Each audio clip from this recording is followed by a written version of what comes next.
નમસ્કાર મિત્રો, જે વિદ્યાર્થીઓ 8મા ધોરણમાં અભ્યાસ કરતા હોય આ વિડિયો ખાસ એમના માટે છે.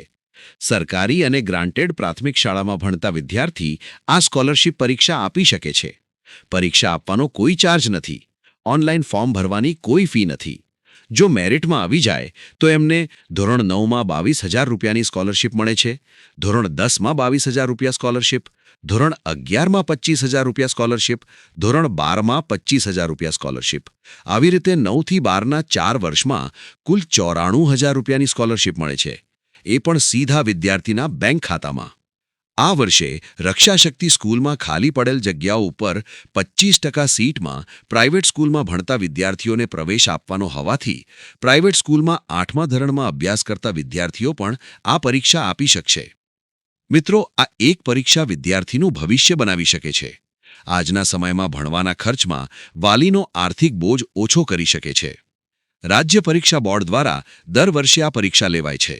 આ પરીક્ષામાં મેળવેલ માર્ક્સમાંથી મેરિટ મુજબ દર વર્ષે 25,000 જેટલા તેજસ્વી વિદ્યાર્થીઓને સિલેક્ટ કરવામાં આવે છે અને એને સરકાર તરફથી સ્કોલરશિપ આપવામાં આવે છે.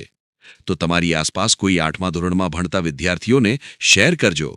તો ચાલો જોઈએ વિગતે માહિતી. આ સ્કોલરશિપ માટે કોણ ફોર્મ ભરી શકે?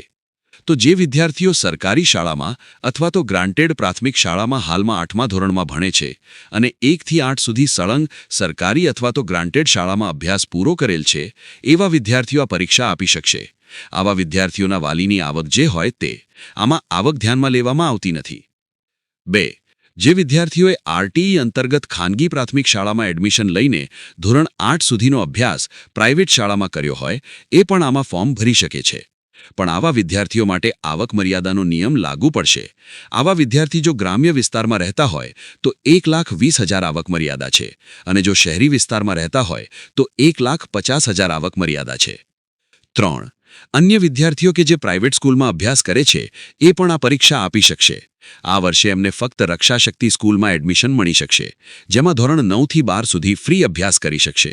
એમને સ્કોલરશિપનો લાભ નહીં મળે. એ ખાસ ધ્યાને લેવું. રક્ષાશક્તિ સ્કૂલ વિશે વધુ જાણવા માંગતા હોય તો એના પર મારા એ વિડીયોની લિંક નીચે આપી છે, જોઈ શકો છો.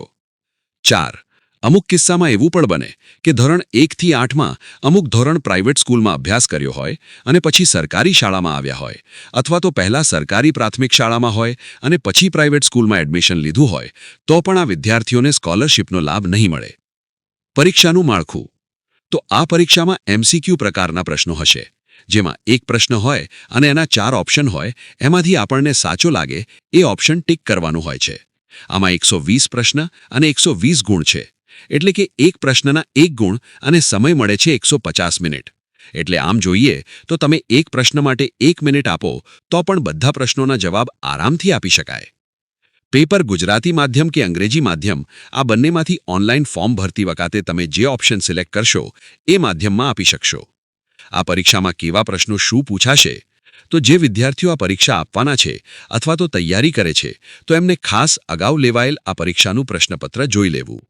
અગાઉ લેવાયેલ આ પરીક્ષાનું પ્રશ્નપત્ર ઓફિશિયલ આન્સર કી મુજબ સાચા જવાબ સાથે જોવા માંગતા હોય તો મારા એ વિડીયોની લિંક નીચે ડિસ્ક્રિપ્શનમાં આપેલી છે, તમે જોઈ શકો છો.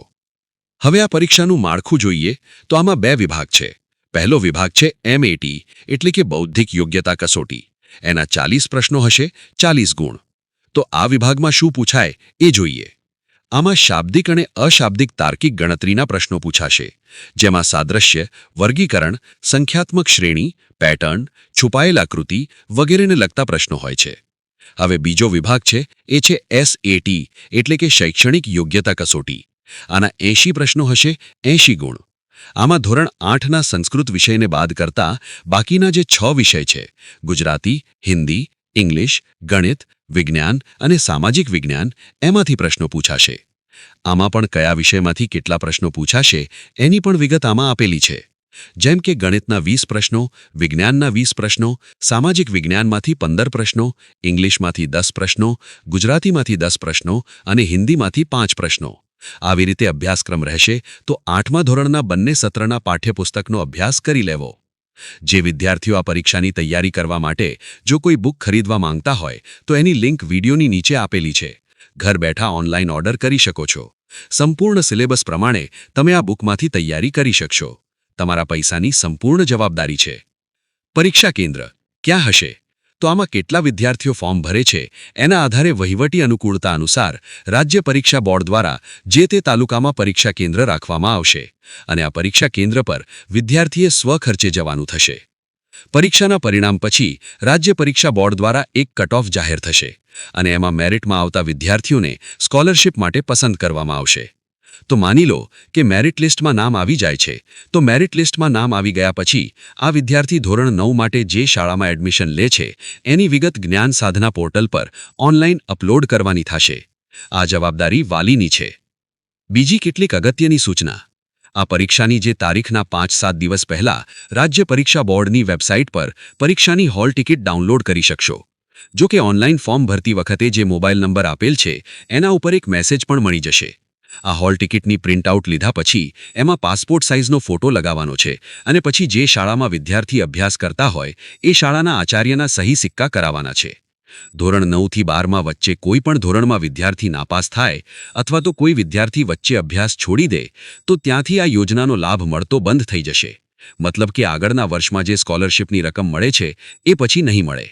માની લો કે કદાચ એવું બને કે કોઈ વિદ્યાર્થી ધોરણ 9-10 એ પ્રાઇવેટ શાળામાં નહીં પણ સરકારી અથવા ગ્રાન્ટેડ માધ્યમિક શાળામાં અભ્યાસ માટે એડમિશન લે છે તો એને તો ભણવાનું ફ્રી હોય છે, એને કોઈ ફી ભરવાની રહેતી નથી. તો એને 22,000 રૂપિયા વાર્ષિક સ્કોલરશિપ નહીં મળે, પણ એના અન્ય ખર્ચ માટે વાર્ષિક સ્કોલરશિપ રૂપિયા 6,000 મળશે. ત્યાર પછી જો 11 અને 12 પણ આવી જ રીતે સરકારી અથવા ગ્રાન્ટેડ ઉચ્ચતર માધ્યમિક શાળામાં અભ્યાસ કરે છે તો વાર્ષિક 7,000 રૂપિયા સ્કોલરશિપ મળે છે. સાથે સાથે આવી શાળાઓને પણ ફાયદો થાય છે. સરકાર તરફથી ધોરણ 9-10 માટે વિદ્યાર્થી દીઠ રૂપિયા 3,000 શાળાને મળે છે, જ્યારે 11-12માં પ્રવેશ મેળવેલ વિદ્યાર્થી દીઠ વાર્ષિક રૂપિયા 4,000 શાળાને મળે છે. આ સ્કોલરશિપ માટે સ્કૂલમાં દરેક સત્રમાં 80% હાજરી હોવી જરૂરી છે, તો જ સ્કોલરશિપ મળશે અને સ્કોલરશિપ સત્ર પ્રમાણે મળશે.